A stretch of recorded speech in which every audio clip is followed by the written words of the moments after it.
Après la conquête du Canada par les Britanniques, le cours de l'histoire du Canada a changé brusquement. Les Canadiens, les premiers peuples et les Britanniques eux-mêmes ont travaillé ensemble pour parvenir à ce que l'on pourrait décrire comme un accommodement difficile qui perdure encore aujourd'hui.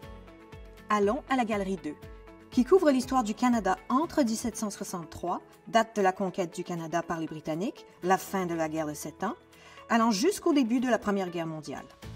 Les histoires sont racontées du point de vue des colons britanniques et français et des peuples autochtones.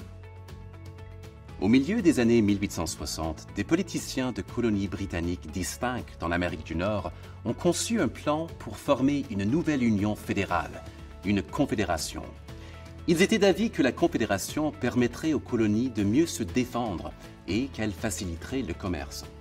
Leurs efforts ont abouti à la création du Dominion du Canada le 1er juillet 1867.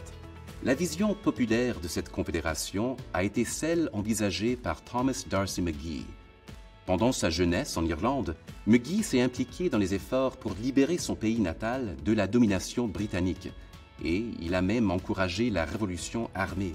Pourtant, après avoir immigré dans la province du Canada, McGee a développé un profond respect pour le gouvernement parlementaire de style britannique, croyant qu'il pourrait soutenir une grande et nouvelle nation nordique dans laquelle les minorités jouiraient de la liberté et de la tolérance. Élu à l'Assemblée en 1857, McGee est devenu célèbre pour ses écrits et ses discours passionnés en faveur de la Confédération. Mais le fait que McGee renonce à la Révolution armée a mené de nombreux immigrants irlandais à le considérer comme un traître. Le 7 avril 1868, il a été tué par balle à Ottawa, non loin de l'endroit où je me trouve actuellement. Ce revolver a été trouvé dans la poche de Patrick James Whelan, qui a été arrêté quelques heures après l'assassinat. Il a ensuite permis de condamner Whelan, quoique des doutes sur sa culpabilité ont longtemps persisté. Whelan a protesté de son innocence jusqu'à la potence, et bien qu'il ait admis qu'il savait qui avait commis le crime, il n'a jamais donné de nom. Ce portrait de McGee, réalisé par Frederick Marlett Bell Smith, a été commandé par les amis de McGee en l'honneur de son 43e anniversaire. Malheureusement, McGee n'a jamais pu le voir. Il a été assassiné 6 jours seulement avant son anniversaire. Le portrait est resté dans sa famille depuis lors et a été prêté au musée par l'arrière-arrière-petit-fils de McGee, D'Arcy Quinn. À la fin des années 1870 et au début des années 1880, les droits fonciers sont devenus une préoccupation urgente pour les Métis des prairies de l'Ouest. Face à la quasi-disparition du bison et à l'afflux constant de colons, les Métis ont exhorté le gouvernement canadien de reconnaître leurs droits autochtones sur les terres qu'ils occupaient. Ils ont envoyé des douzaines de pétitions à Ottawa, mais celles-ci ont été ignorées. Finalement, au printemps 1885, le leader métis Louis Riel établit un gouvernement provisoire avec lui-même comme président et le célèbre chasseur de bisons Gabriel Dumont comme chef militaire. Le gouvernement canadien a réagi avec une force rapide et écrasante, envoyant 3000 soldats dans l'Ouest et mobilisant 500 membres de la police montée du Nord-Ouest ainsi que 2000 colons volontaires. Les forces canadiennes ont écrasé la résistance en moins de 2 mois. Accusé de haute trahison, Riel est jugé dans un tribunal de Regina à la fin du mois de juillet 1885. Un jury de 6 hommes, tous colons d'origine britannique, l'a déclaré coupable et le magistrat qui présidait le procès l'a condamné à mort. Des appels à la clémence ont été lancés à travers toute l'Amérique du Nord et l'Europe, mais le gouvernement canadien a refusé de modifier la sentence.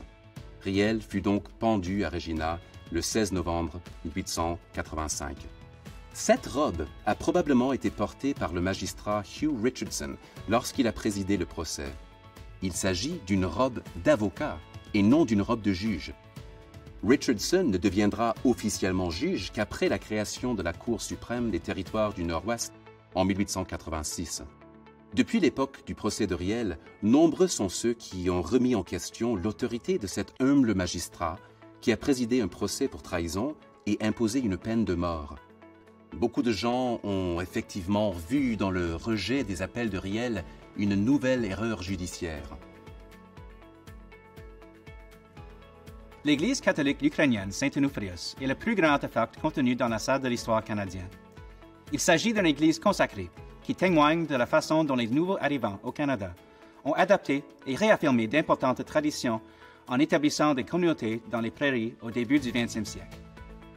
Plus de 170 000 Ukrainiens sont arrivés au Canada entre 1891 et 1914. Comme de nombreux groupes d'immigrants, ils se sont efforcés d'adapter et de maintenir leurs traditions culturelles, linguistiques et religieuses distinctives au Canada.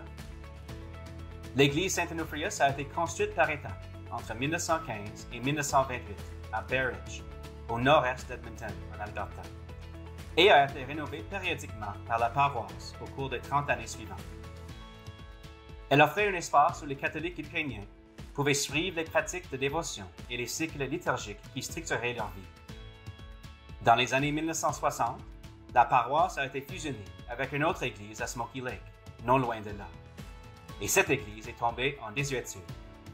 Au milieu des années 1990, elle a été donnée au musée, démontée planche par planche, transportée à Gatineau et reconstruite dans la salle du Canada du musée.